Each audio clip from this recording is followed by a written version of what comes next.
समय की बात है। एक छोटे से गांव में रामू नाम का एक पॉपकॉर्न वाला रहता था। रामू बहुत ही मेहनती और ईमानदार व्यक्ति था। उसकी उम्र लगभग 50 वर्ष थी, लेकिन उसकी ऊर्जा और मेहनत को देखकर कोई भी उसकी उम्र का सही अंदाजा नहीं लगा पाता। वह हर दिन अपने छोटे से ठेले पर पॉपकॉर्न बेचता और उसी से अपना गुजारा करता था। रामू का ठेला गांव के स्कूल के पास स्थित था। स्कूल की छुट्टी होते ही बच्चे दौड़कर उसके ठेले के पास आते और गर्मागर्म पॉपकॉर्न खरीदते। रामू हमेशा बच्चों के साथ मुस्कुराते हुए बातें करता और उन्हें खुश देखकर उसकी थकान मिट जाती थी। उसकी पॉपकॉर्न का स्वाद भी बहुत लाजवाब था, जिससे बच्चे और बड़े सभी उसे बहुत पसंद करते थे। रामू का जीवन साधारण था, लेकिन उसकी एक आदत उसे सबकी नजरों में खास बनाती थी। वह अपने पॉपकॉर्न बेचने के बाद बचे हुए पैसे से रोज एक छोटे से हिस्से को अलग रखता था। वह यह पैसा किसी जरूरतमंद की मदद के लिए बचाता था।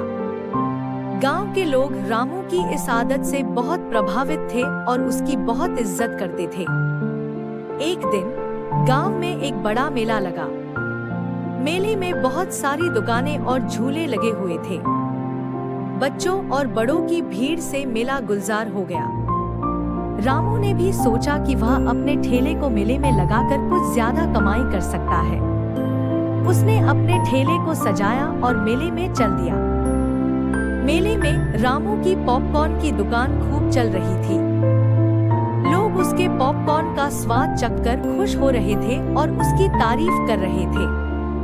अचानक रामू ने देखा कि एक छोटा बच्चा उसकी दुकान के पास खड़ा होकर पॉपकॉर्न को बड़े ध्यान से देख रहा है, लेकिन उसके पास पैसे नहीं थे।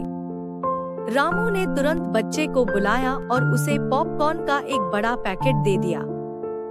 बच्चा खुशी खुशी पॉपकॉर्न लेकर चला गया, लेकिन रामू का दिल उसकी खुशी देखकर भर आया।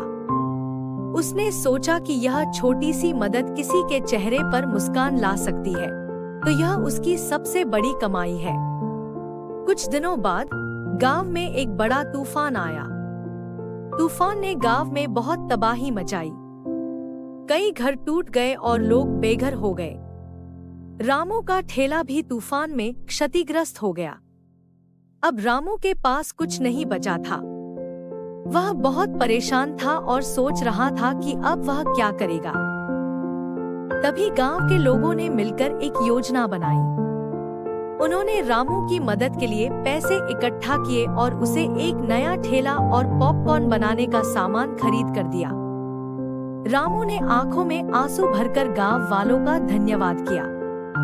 उसकी मेहनत और ईमानदारी ने लोगों के दिलों में उसकी एक खास जगह बना दी थी। रामू ने फिर से अपने पॉपकॉर्न का व्यापार शुरू किया और पहले से भी ज्यादा मेहनत करने लगा। उसकी मेहनत और गांव वालों के सहयोग से वह फिर से अपने पैरों पर खड़ा हो गया। अब उसकी पॉपकॉर्न की दुकान और भी ज्यादा चलने लगी। रामू की कहानी हमें सिखाती है कि सच्चे दिल से की गई मेहनत और दूसरों के प्रति दयालुता हमें जीवन में हमेशा आगे बढ़ाती है।